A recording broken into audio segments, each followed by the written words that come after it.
Okay, so good morning, good afternoon, or good evening, depending on where you are.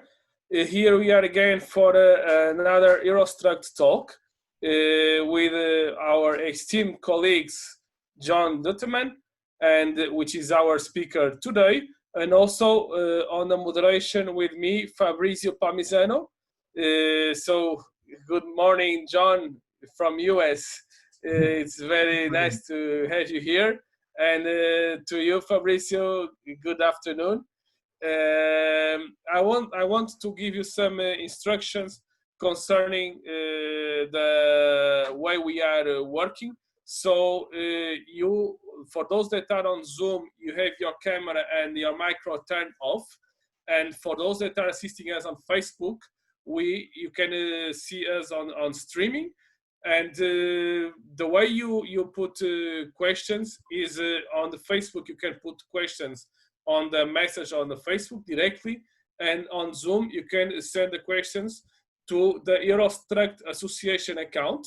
And we, myself and Fabrizio, we're gonna have access to these questions, and we're gonna put the questions to John.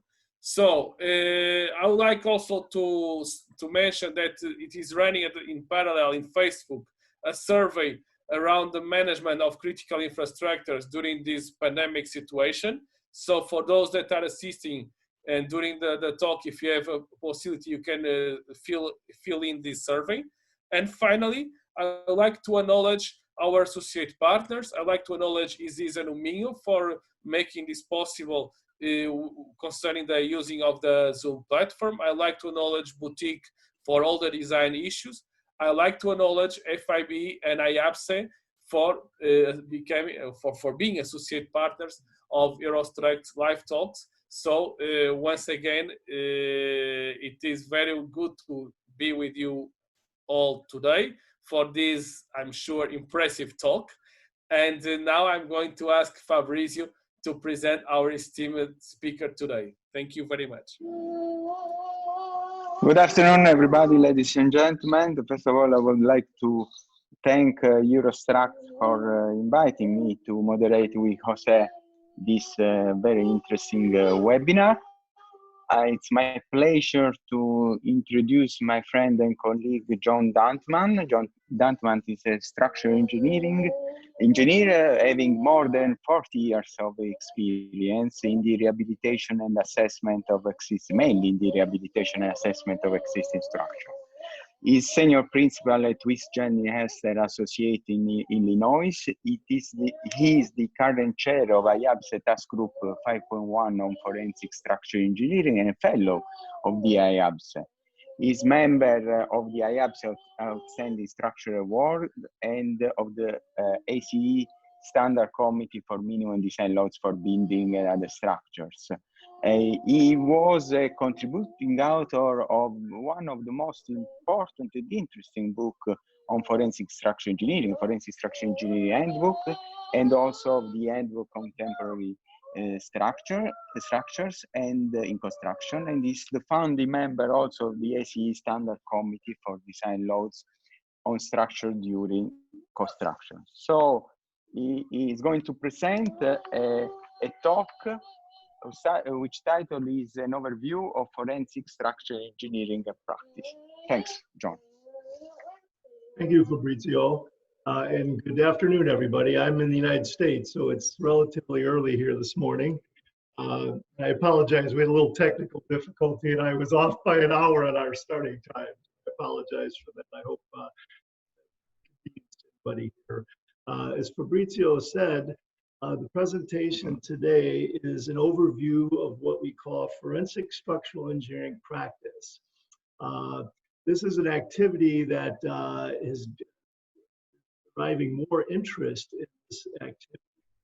I've spent pretty much my whole career doing this type of work, and just want to acknowledge the individual here, Robert RATAY, was a leader in the United States developing this practice, or at least helping to further define this practice, educate people in regards to this practice. And as Fabrizio alluded to, Bob actually was the founding chair of IABSE TG 5.1, Forensic Structural Engineering, which is a co-sponsor of this presentation here today. So Bob unfortunately passed away earlier this year, but Fabrizio, myself, and others worked with Bob very closely in the IABSE effort and other things, and in fact, we've done a number of workshops together.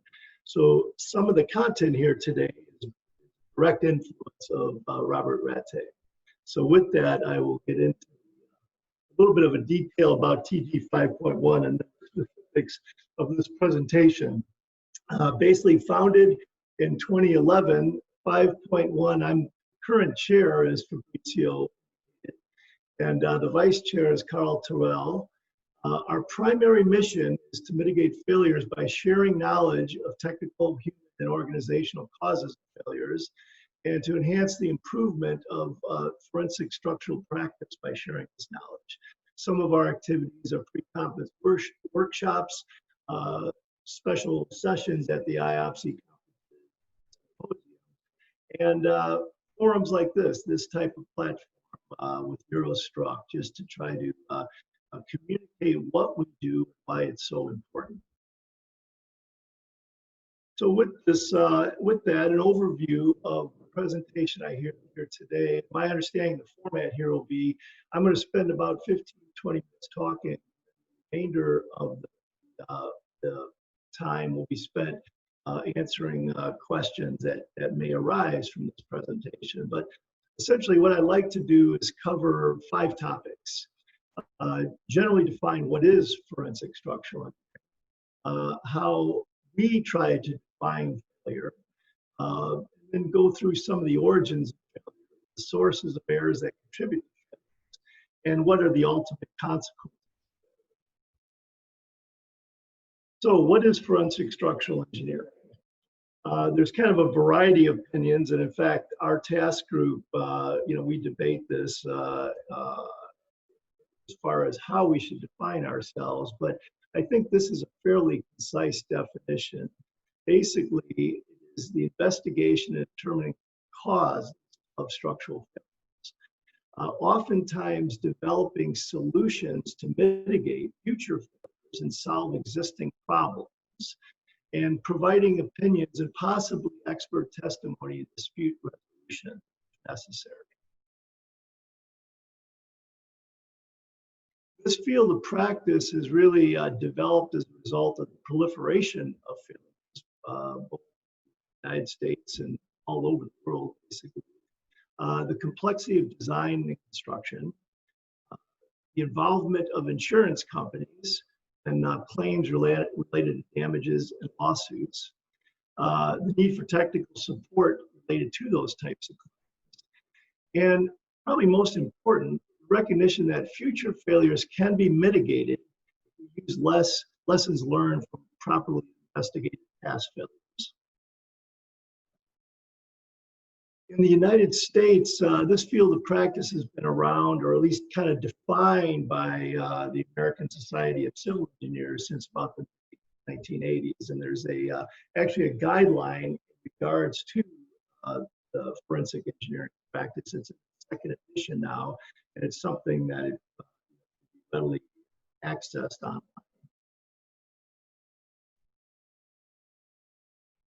I actually, also forensic engineering, as you can imagine, as I noted earlier, that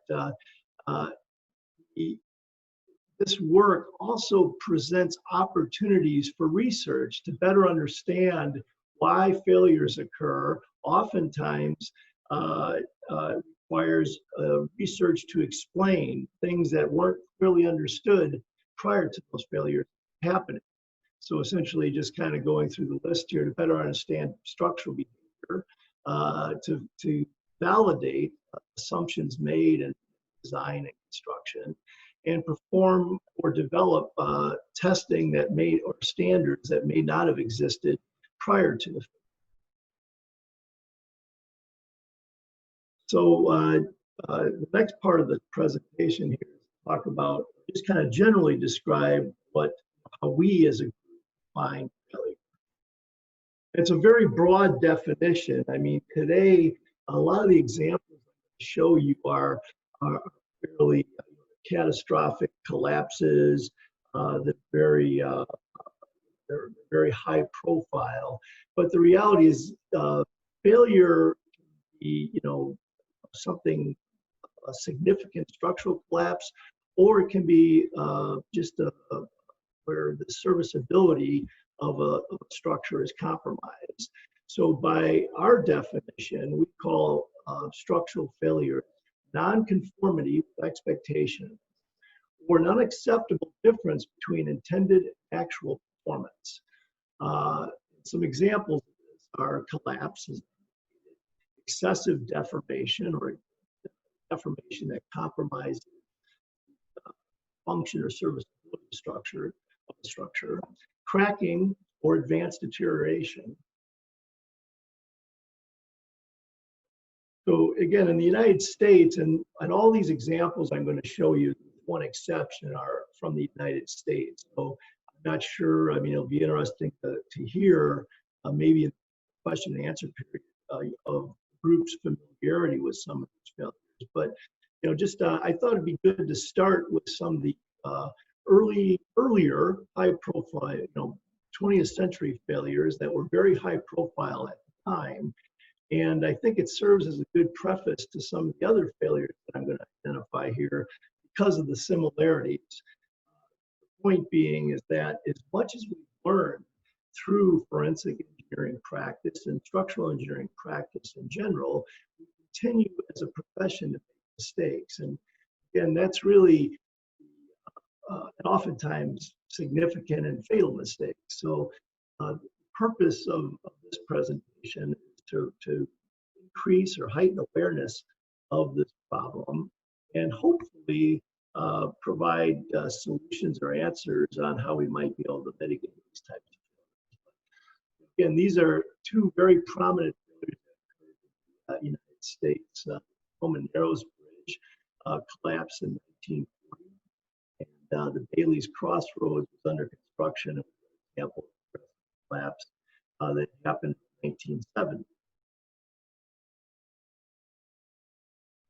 So on the theme or the continued theme of what is failure, total, like I said earlier, total collapse or the more profound, higher profile failure, where you have total collapse of the structure. I'm sure most of you, not all of you, are aware of this collapse of a pedestrian bridge in 2018 in Florida that had fatal results, a number of people killed, and last fall, actually, details of this failure investigation were reported, and it's an ongoing, there's ongoing debate about the cause of this collapse. But again, earlier photos I showed you are close to Tacoma Narrows Bridge, for example, 80 years ago, even though the cause of this collapse is entirely different.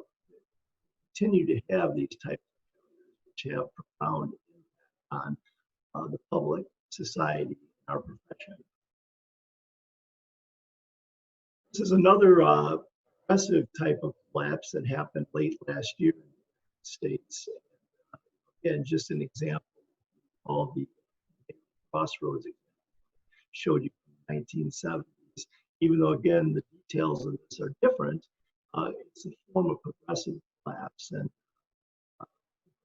then to now, there's things that we continue to have to learn to understand building behavior, performance, and how to prevent these types of events. So even though this here is an example of what I call excessive deformation, I'm just kind of point, scroll over here, and you can see this dip in the roadway here.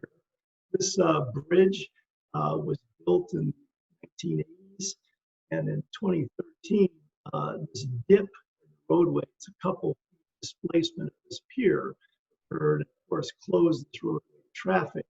What happened was the bridge was built, piers were installed, or the foundation sitting on foundations, pile foundations, and it was built in a fill area where over time, the acidity of the fill corroded and essentially eliminated the pile section or pile section, and resulted in essentially a localized failure of the foundation, which resulted in settlement. This was ultimately, the bridge was closed, it was underpinned, piers were underpinned, and retrofitted. So, again, this is a pretty extreme event. This is one of these examples where a solution was developed and back in service and functioning.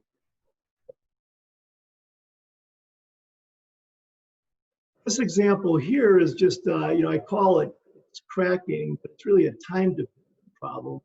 Left side photo is an existing condition or existing conditions that were observed. This happens to be a post-tension parking structure.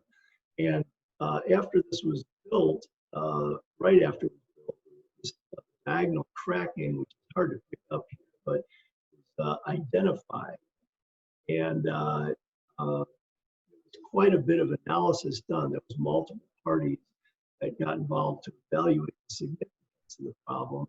And ultimately, there was a settlement in regards to the issue of what consensus of what that source of the problem was. 10 years later, what you see on the right side there, where due to time-dependent effects, cracking on the left propagated fairly, as you can see here, a fairly abrupt and significant failure that resulted. What's interesting about this example, again, 10 years earlier, left side, there was a number of experts that analyzed and evaluated this problem, but didn't quite understand the problem until it manifested. John, can you hear me? Yes. We are with some problems with your sound. Can you check it, please? Because it is with some cuts. I believe people are always so the same problem. Okay, can you hear me now? I think it's much better. Fabrice, you can. I think it's much better. Yeah, I think it's better. Okay, I apologize for that. Yes, please, if sound breaks, please tell me and I'll try to make some adjustments. Okay, thank you. But at any rate, just on this particular topic, this cracking developed and wasn't adequately assessed initially, and ultimately manifested itself in the right side. And I will say, from a forensic standpoint, sometimes the structure, you have the benefit of seeing performance after the fact, so it's sometimes easy to understand and analyze. Just moving on here, and I'm going to try to keep with our schedule. This is just an example of, again, of a condition that developed over a long period of time, corresponding to an expansion joint on a bridge deck in the Chicago area, where after about 40 years of service, and these bridges, like many states and countries, are routinely inspected. In fact, this has been inspected a year earlier. And suddenly, as a result of time-dependent deterioration, corrosion, this failure.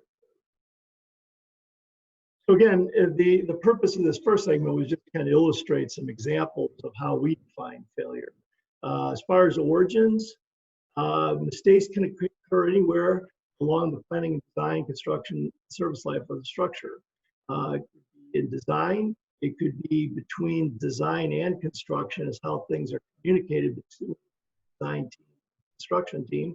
It could happen during construction as a result of erection or inspection. And then it can also occur during service, like that, some of the examples I showed you earlier. Human failings or human shortcomings often contribute to failures, and can result for a number of reasons: negligence, incompetence, carelessness, miscommunication, and just misuse or abuse or neglect. All human characteristics that unfortunately contribute to this problem.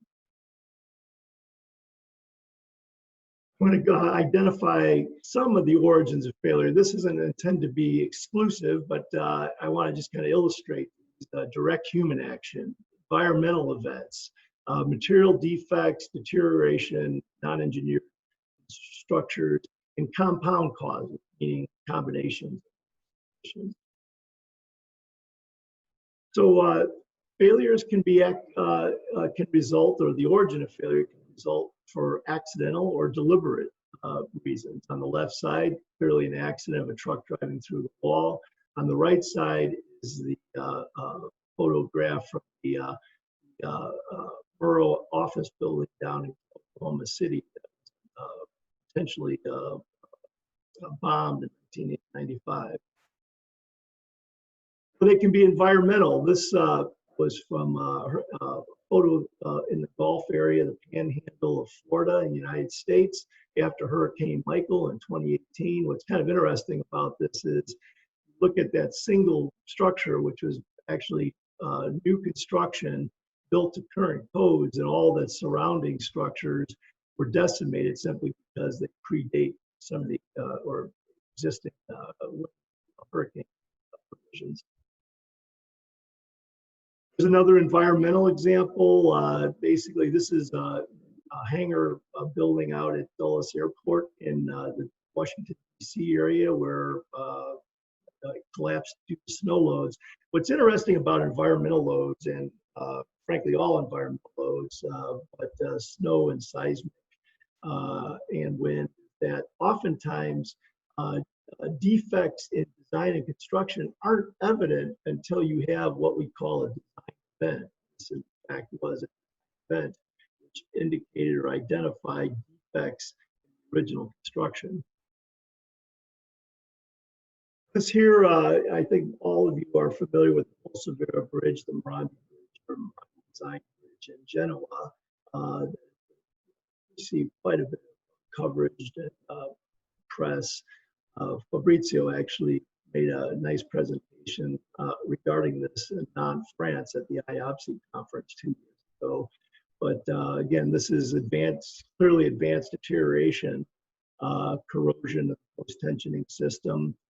And what's interesting about this particular problem, as I'm sure all you are aware of, how long people were aware of these conditions and how this happened despite that knowledge. And it, just kind of raises, obviously, a number of questions that are still being.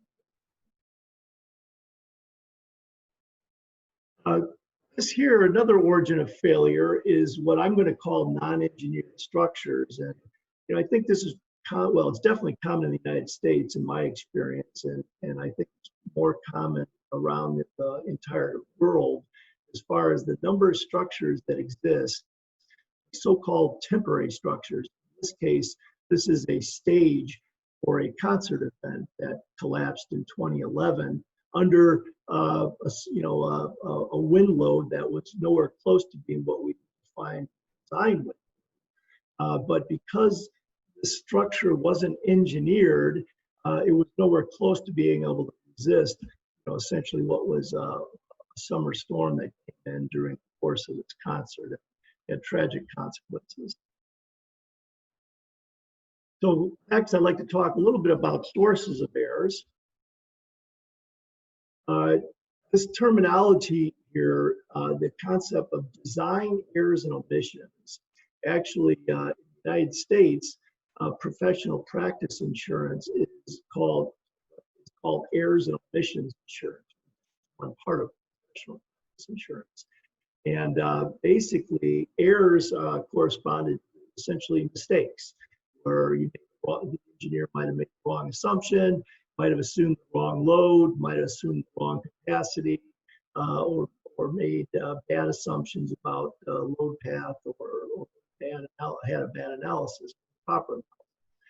Omissions are just outright missing components and missing loads or assumptions in regards to behavior that is correct relative to actual behavior, or incomplete drawings, for instance, where due to pressure to produce design drawings, scheduling, the assumption is that sometimes that it can be picked up later on, typically the submittal or the shop drawing process. And so those are generally defined as omissions and can contribute to failures. This here is another high-profile event that happened in the United States with catastrophic consequences. It's the I-35W bridge that collapsed in 2007 in the St. Paul, Minneapolis area of the United States, West.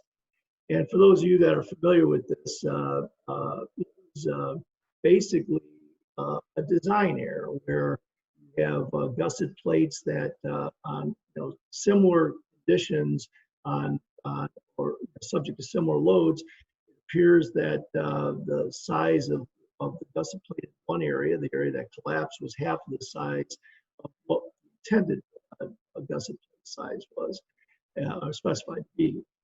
And what's again interesting about this is that bridges in the United States, and I suspect throughout the world, are rigorously inspected. In fact, this had been monitored over a period of time, but this fatal fall in the original design wasn't picked up until after this collapse.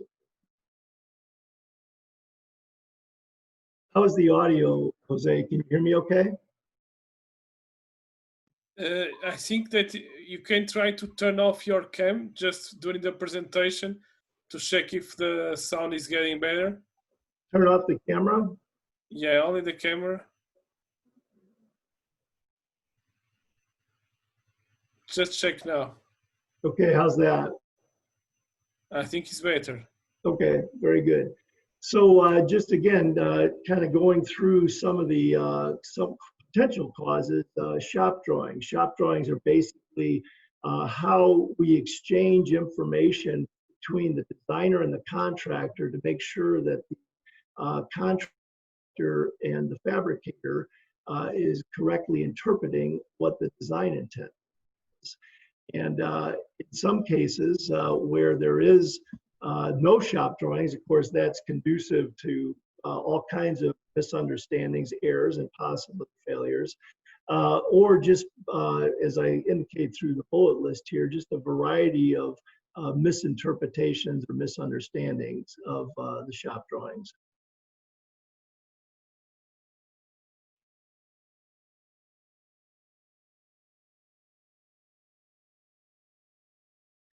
And an example of this would be the Kansas City HYATT collapse that occurred in 1981. Look to the right side there, lower right gives you, it's a schematic illustrating what these walkways looked like before the collapse. And of course, the top right and the left side illustrate what happened after, or the conditions after the collapse. Essentially, there was an event here. It was at the HYATT dance event. There were many people within this ballroom area and also standing on these walkways when this collapse occurred. There was a number of fatalities. And again, it was really kind of a simple error that had tragic consequences. What you see in this diagram here on the left side is essentially what the design intent was, where there was two levels of walkway, and the intent would be that each individual level is supported by this tie rod. But what happened in the middle photo there, as you can see, in the shop drawing process, detail was changed, which effectively doubled the load on that particular connection there and resulted in a failure, which is illustrated on the right side. Although in that particular case, there was shop drawing review, it just was not picked up, or the significance of this change in design effectively not picked up in the shop drawing process. So again, just to talk about a little bit about construction errors, inadequate or ambiguity with drawings, poor communication between engineer and contractor, or instructions not relayed, or unapproved, misunderstood field change. Here is an example of a project, a bridge project under construction, collapsed in 1981 in the Chicago area. It was actually in Gary, Indiana, where there was a fairly detailed design of the temporary support system, the post-tension cast-in-place bridge, and the engineer of record actually designed the temporary support system and illustrated that on the drawings. Unfortunately, that design was not implemented or implemented correctly, and resulted in instability, or the as-built temporary construction was very unstable, and unfortunately it collapsed. It resulted in many fatalities of construction workers on this project. So the next example is inspection. And again, like shop drawings, oftentimes when there's no inspection, there's problems. So and to a lesser degree, where it's inspected by unqualified people or people that aren't familiar with design, or that the information is not relayed correctly. And in this case here, this is another collapse, fairly high profile collapse that occurred in the United States. It's the Boston Central Artery project, where the ceiling in a tunnel in this project, I mean, this was a massive infrastructure project where the ceiling collapsed, and the cause of the collapse was a result of how the ceiling was suspended, and specifically the epoxied anchors used to, how those epoxied anchors that supported that ceiling were installed, and were not adequately inspected. There was not adequate field quality control, which compromised the effectiveness of those anchors, resulted in this collapse. This particular collapse triggered what was characterized as a stem-to-stern audit of this entire massive multi-billion-dollar construction project to evaluate all aspects of construction and quality control measures. So just very briefly, in the time I have remaining, just talking about the consequences of failure. I think to all you, they're pretty obvious. There's financial consequences, obviously, damage, delay, loss of revenue, and potentially costly repairs. There's legal consequences, both in the United States and pretty much everywhere else in the world. There's the damaged party, the people that are impacted by these failures, and there's the so-called guilty party that has responsibility for the failure. Finally, there's human consequence. There's property loss, there's injury, there's loss of life, and there's just a number of things that occur as a result of failures. So to conclude, why do we investigate failures? Why do we have these presentations? Why are we talking about this today? Well, we investigate failures obviously to determine their cause, and also to understand the mechanisms to avoid repeating the same mistake, to solve the problem or to remediate structures that can be remediated. And unfortunately, as I indicated earlier, as part of claims made as a result of failures, and then maybe these are all very important, but as important is to assure the public that we know what we're doing, basically, that in general, these are anomalies when these things occur. They happen for reasons, but reasons that are avoidable. So in closing here, I just want to kind of end on a real positive note here, is that I see this practice and study of failures, there's all kinds of opportunities that arise from failures. We get a better understanding of structural behavior. We can improve the design and construction process. Oftentimes, failures result in improvements in our codes and standards. There's also an increased awareness of the consequences of errors that result in failures, which again is why we need to be talking about this more often as possible. Provides more effective response to understanding past failures, provides a more effective response to future failures.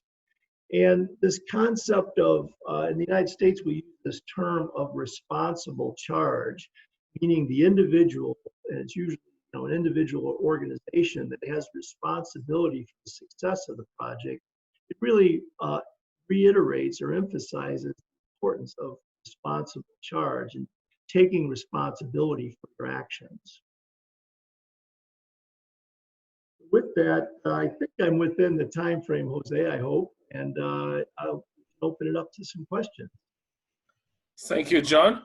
Indeed, a very challenging and enthusiastic presentation with many experiences from present and past failures that we are raising.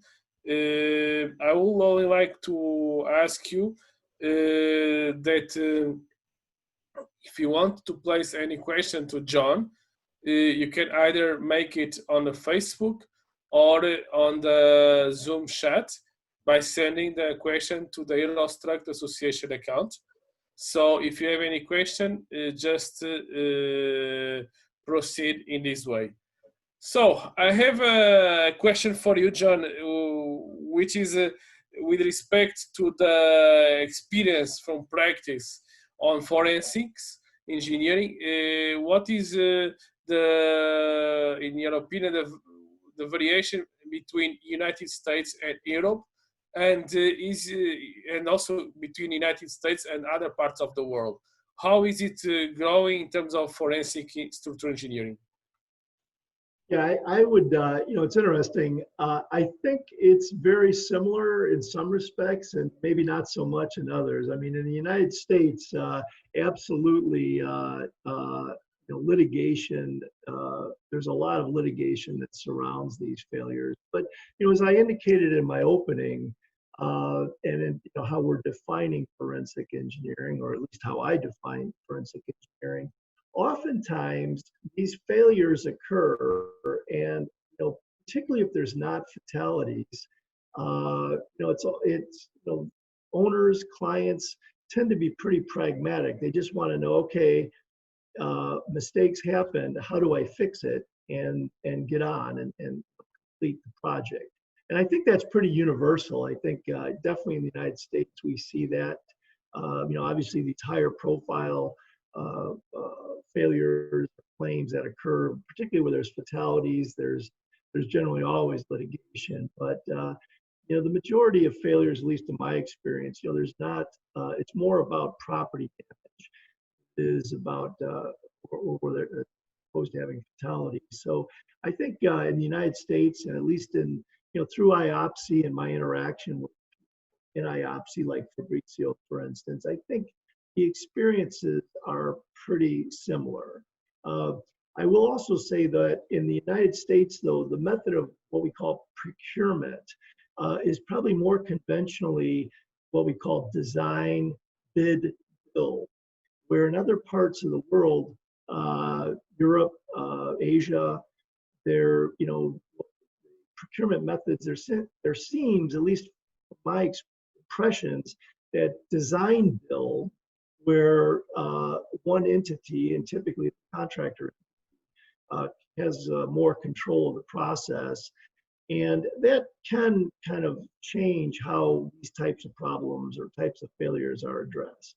But again, I think universally, there's clearly an understanding, again, my interactions with engineers throughout the world, as far as, an understanding of why these failures occur and how to mitigate those failures. Absolutely universal interest in trying to avoid them. For the reasons I indicated earlier in regards to consequences, we all have to deal with those consequences. So I would say, in general, I think that the practice is pretty similar throughout the world. Okay, thank you. Fabrizio, please go ahead. Yes, there is a question from the participant from IABSE. The question is, could you share how technological advances, such as the use of drones, satellite images, etc., have helped revolutionize forensic engineering? Yeah, that's an excellent question, and you know, I absolutely, you know, well, I'm not on a number of levels. As far as the technology, the imaging technology, since like Google Earth, to look at sites and projects before and after collapses, very good, very informative. Also, the scanning technology, for instance, LiDAR scanning, has been really an important development in forensic practice as far as trying to put the pieces together and having a good, accurate record of the conditions that you're trying to document. So those are just a couple examples.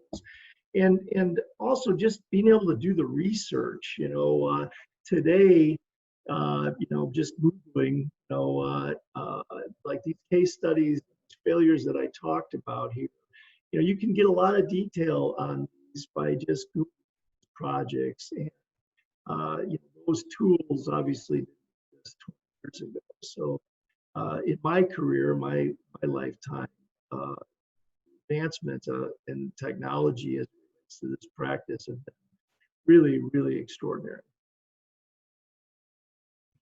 Okay, now it's my turn.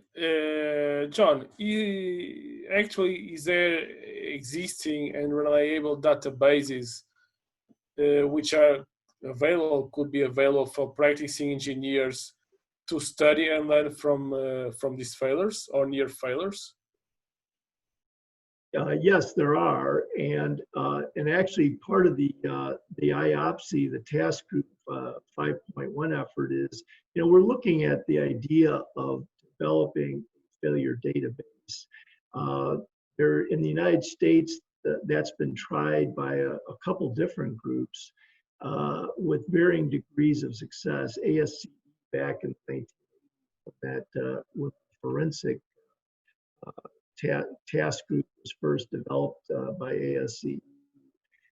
They you know, try to create a database, and it's there's a couple challenges with that. The initial concept or the development of the initial database is pretty straightforward, and particularly today, just because of all the access to data on the internet.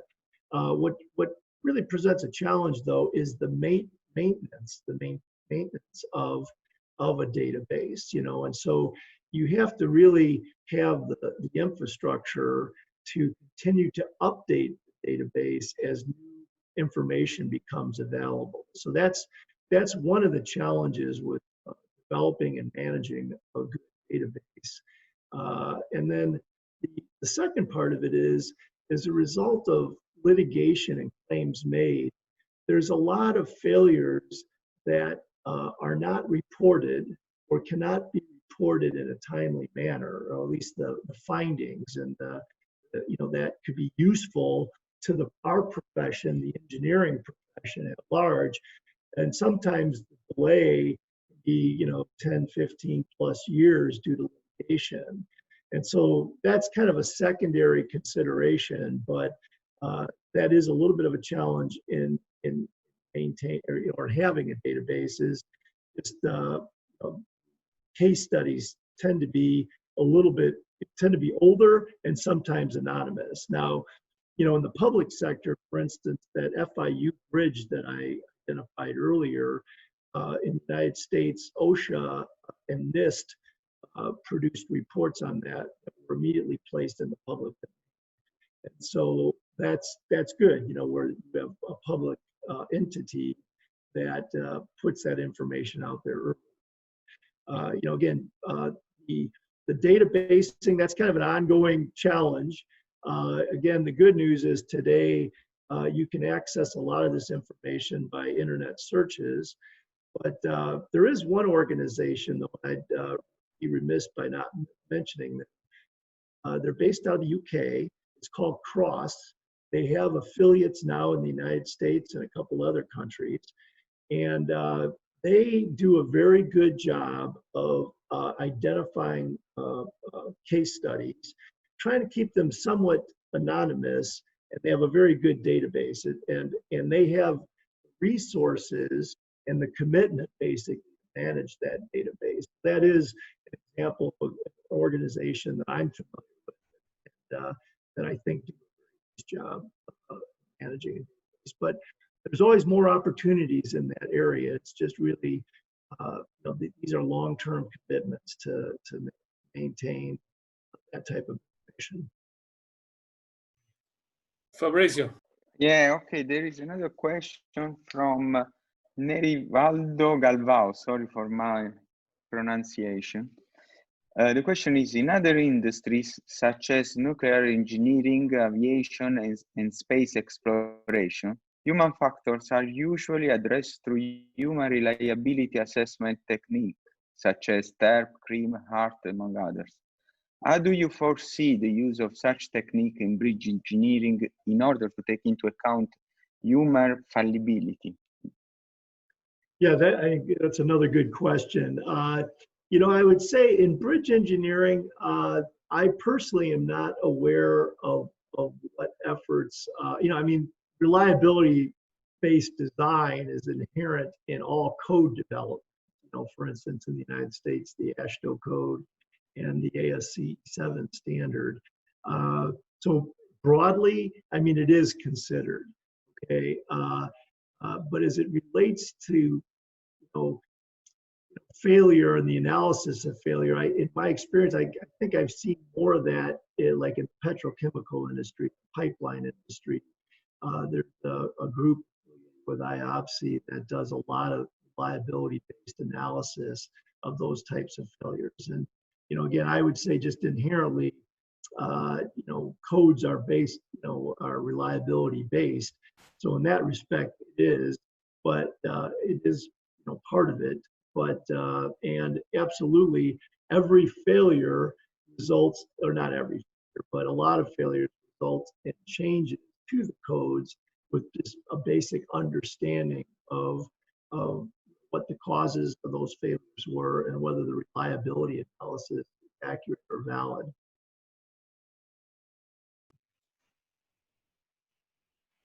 John? Yes. We have here another question from the audience, from Evangelos Nitadorakis. He's asking if it isn't essential for engineer to be very experienced in structural analysis and engineering practice in general in order for him to be a good forensic structural engineering. So what is your opinion about this? Because you raise all days with these issues. You manage a big team in forensic engineering. So what is the skills for an engineer for being forensic engineer? Well, absolutely having a good analytical capability and having a team of engineers with good analytical capabilities can be quite helpful. As I indicated earlier, I think that cracking example, and frankly, any collapse, forensic engineers do have the benefit of going out and looking at what happened. And oftentimes, when you study debris and the conditions and the failure, or the conditions of materials that have failed, you can you get an understanding of how it happened, and the analysis then is usually subsequent to that, and usually serves to verify, in fact, what you observed in the field. But yes, absolutely, having a good analytical skill set is really important in being able to explain these types of problems. But I'll also add that it's important to understand codes as they relate to design and failures. But oftentimes, understanding failures is not, compliance with code, whether or not a structure actually complied with code, doesn't always explain why things fail. Okay, and again, as an example, I mentioned earlier that sometimes what we call design events occur but a structure might have been in place for 20 years, and all of a sudden a design event occurs and it collapses. And oftentimes, or many structures just are never subject to a design event.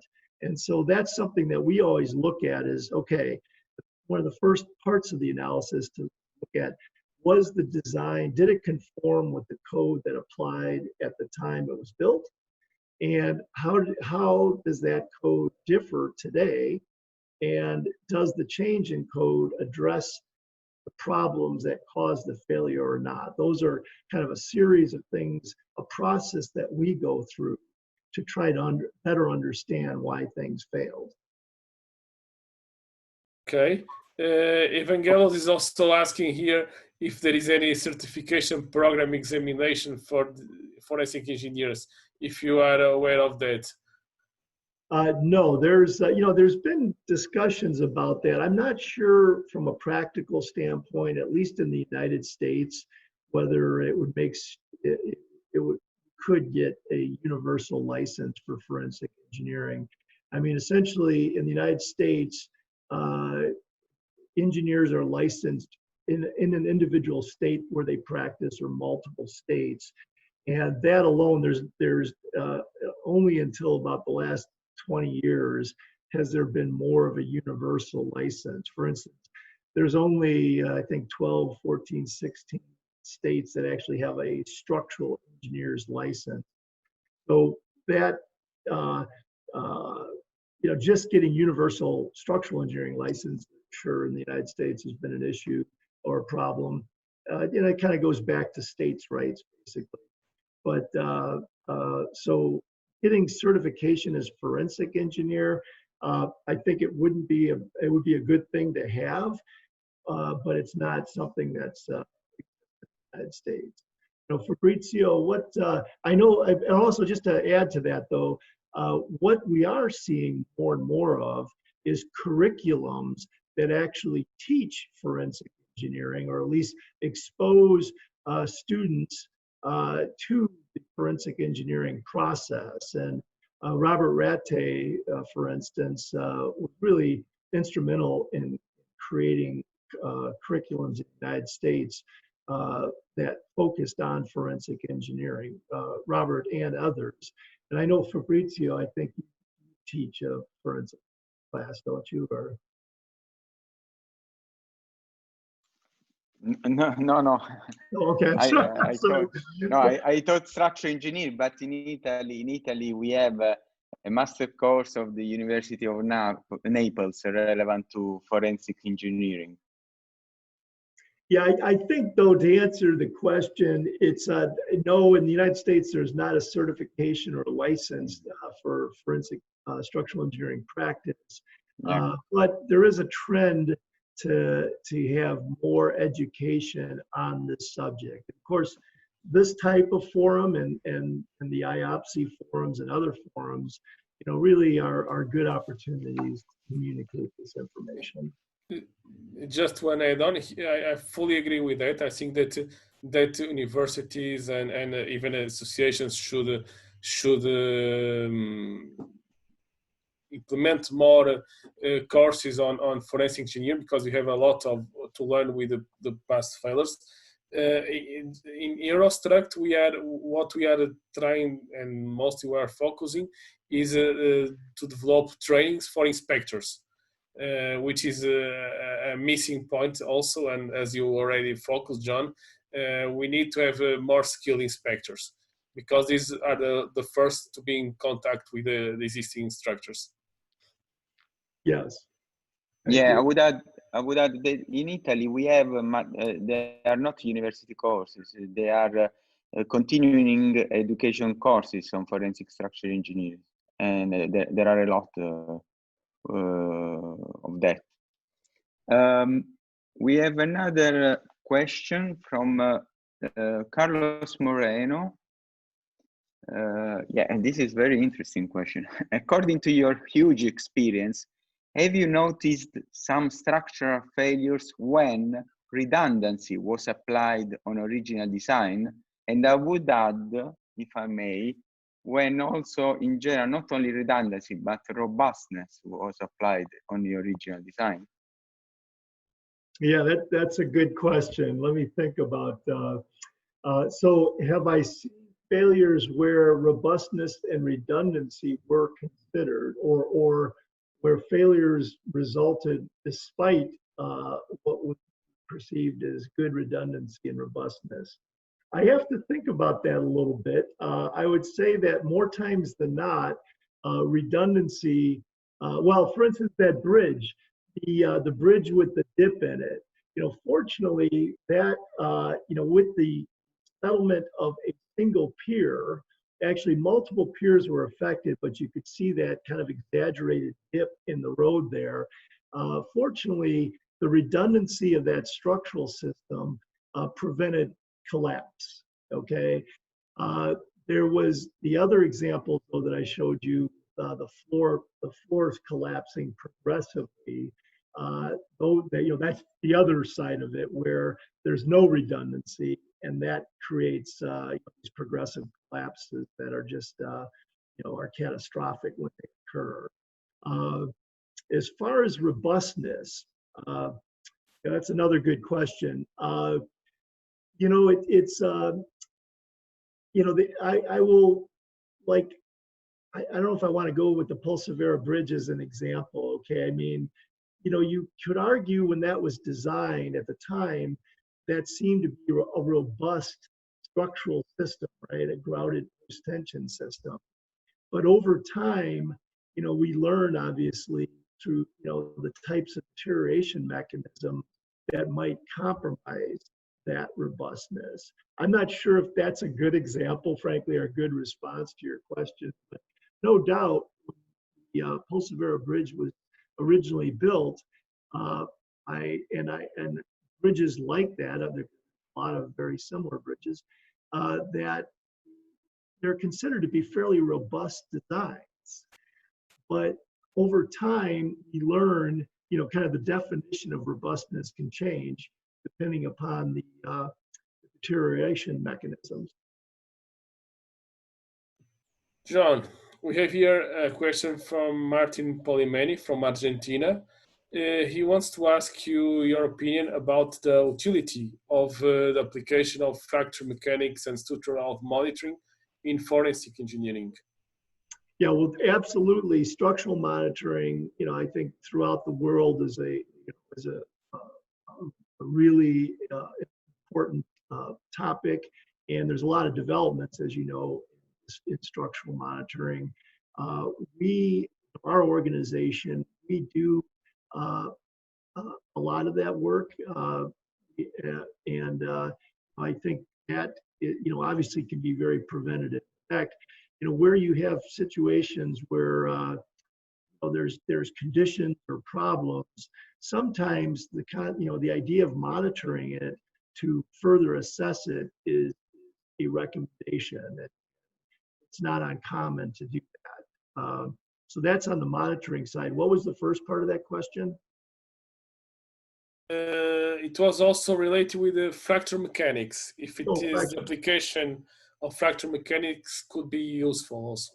Yeah, absolutely. I mean, I didn't show an example of that, but fracture mechanics and metallurgy, or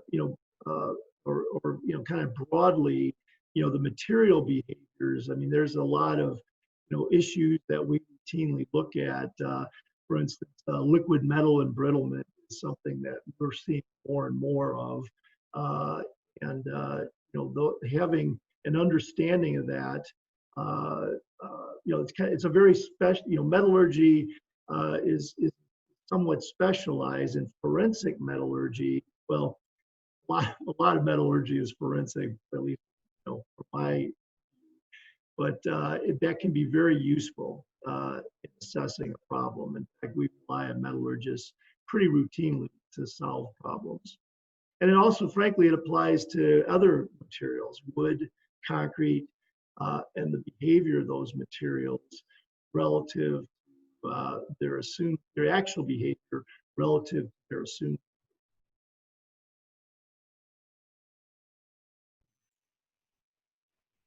Okay. Fabrizio, please. Yes, there is another question on education from Daniel Koukaras.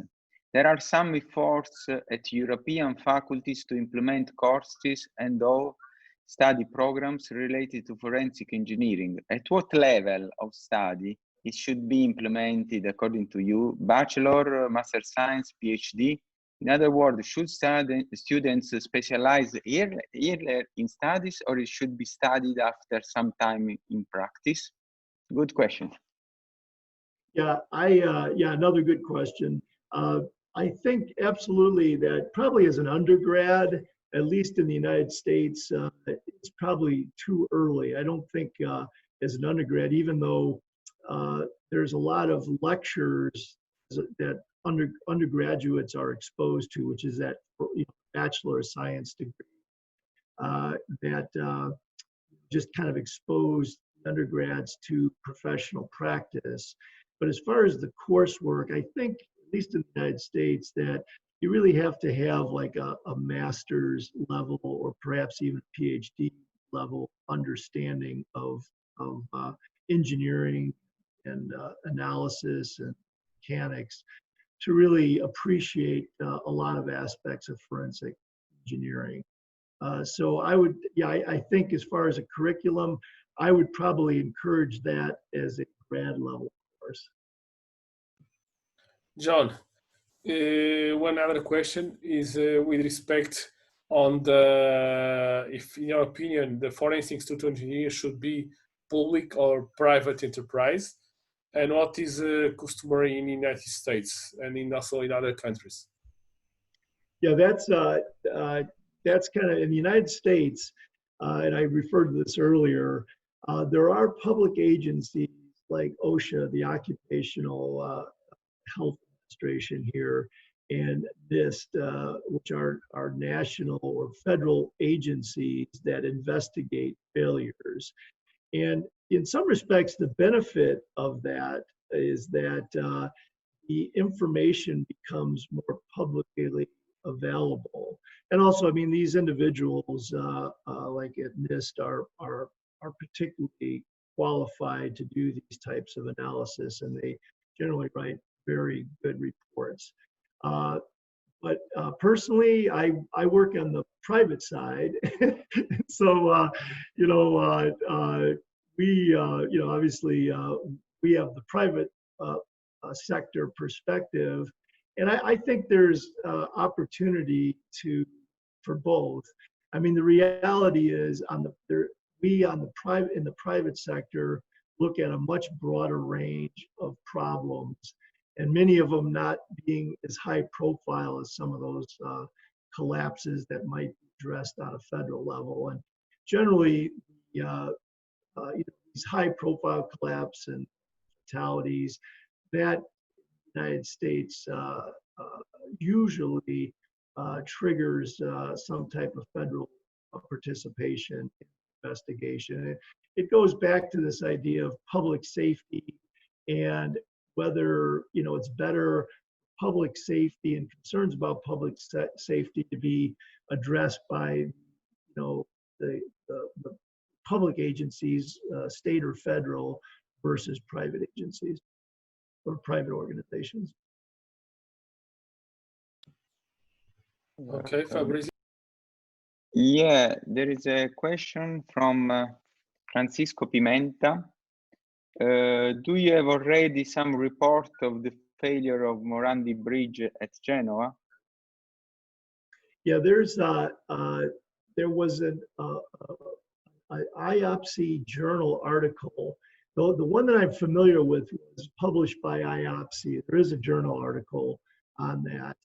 And I suspect there's others. I know Fabrizio actually knows much more about this than I do, but I know at least IABSE has published a report, but I suspect there's more reports published on that subject.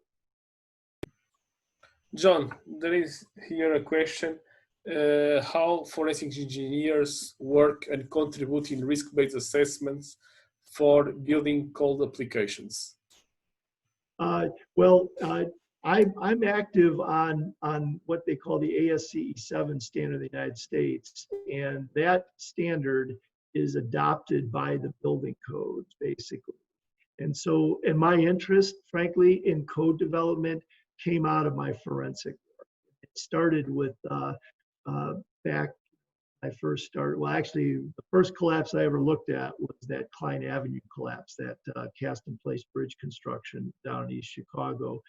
And ultimately, as a result of that, frankly, I developed, I personally, my company, I was a principal investigator, we developed the AASHTO standard for temporary structures. Then subsequent to that, Robert RATAY had developed an ASCE standard for design loads on structures during construction. And again, that was developed because it was recognized, Robert recognized that a lot of failures of temporary structures or structures during construction occur because engineers are either don't have much guidance on what to assume in regards to loads or assume incorrect loads. And so to answer the question, yes, I mean, absolutely. I think most engineers that are involved in forensic engineering, in my experience, it's involved in code development as a result of that, codes and standards. Yes, another question. In your experience, and I would add long experience of more than 40 years, are there less or more failures today than there were 30 or 40 years ago, according to you? Yeah, that's another good question. You know, the reason on the intro, or when I showed those early collapses and then compared them with current collapses, my feeling is that I think we're better informed as a profession as to what causes failures, and we're better equipped to analyze the cause of those failures. I don't know percentage-wise, you know, as it relates to total construction, whether there's more or less, but you know, we still continue to have a lot of structural failures in the United States and all over the world. So, I mean, again, that's why, you know, we have these discussions, why these forums are created, so we can talk about these things and how we can improve practice. But you know, I can't say whether it's getting better. I think we're better informed, but you know, I've spent my career and continue to analyze failures, so there's still a lot of failures that occur. We're not perfect. John, and in this sense, in your opinion, what are the more common forms of failures? I'm sorry? In this sense, in the past and today, what are the more common forms of failures? And okay. did they change along these years? Well, I would say that a couple topics. Earlier, somebody asked about redundancy, and you know, obviously, non-redundant systems are you know, have a kind of an inherent vulnerability. But in my experience, lateral stability, whether it's temporary or permanent construction, is probably one of the more common types of failures or common causes of failures.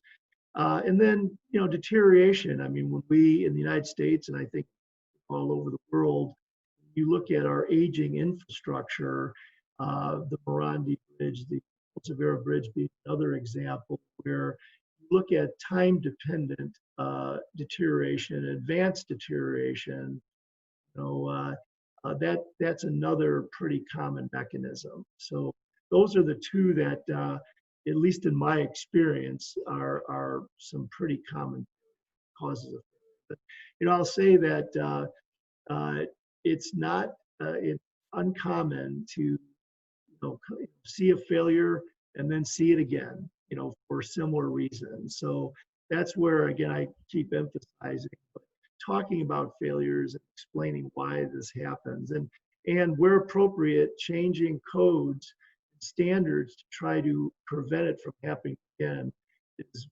a lifetime of work. Yeah, there is another question. Yeah, it's relevant to the practice in the United States. How are disputes or claims that result from failures resolved in the United States? Well, again, the majority of claims are not litigated. At least that's my understanding. I've listened to attorneys that specialize in construction claim, construction practice, and my understanding is that a very small percentage of actually claims in general get litigated, and a much smaller percentage of construction claims actually get litigated in the sense that they go to trial, or go to a court. Generally, claims are made. Parties, there's a variety of methods or ways to resolve disputes. One method is mediation, another method is binding arbitration, and then another method is going to court, basically.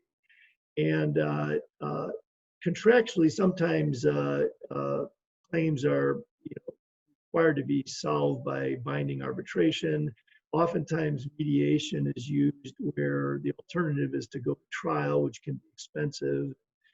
There's a lot of unknowns associated with that. But basically, the process is pretty well defined.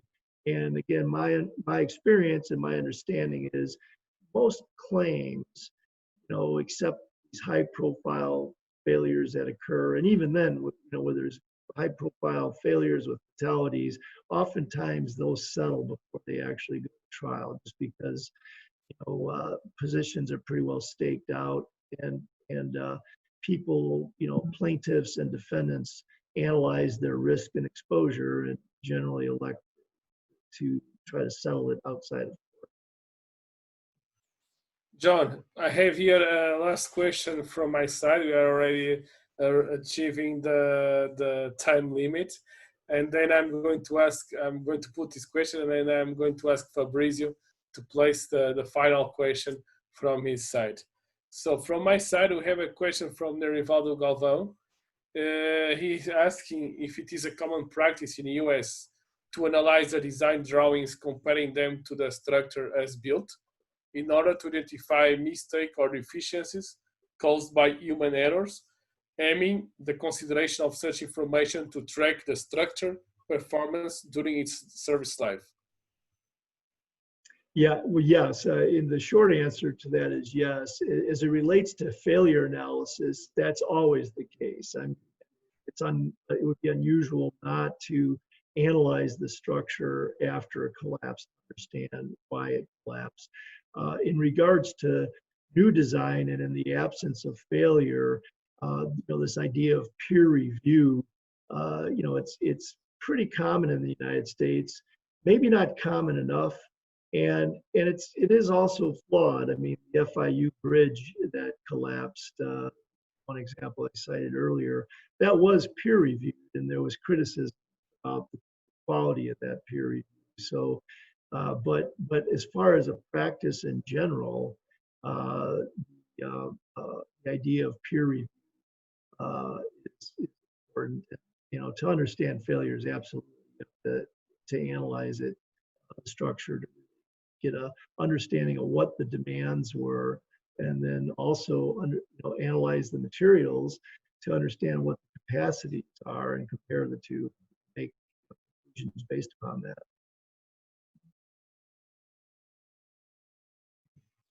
Okay, I have a question. This is my question, and it comes from the experience in Italy. It's a legal question.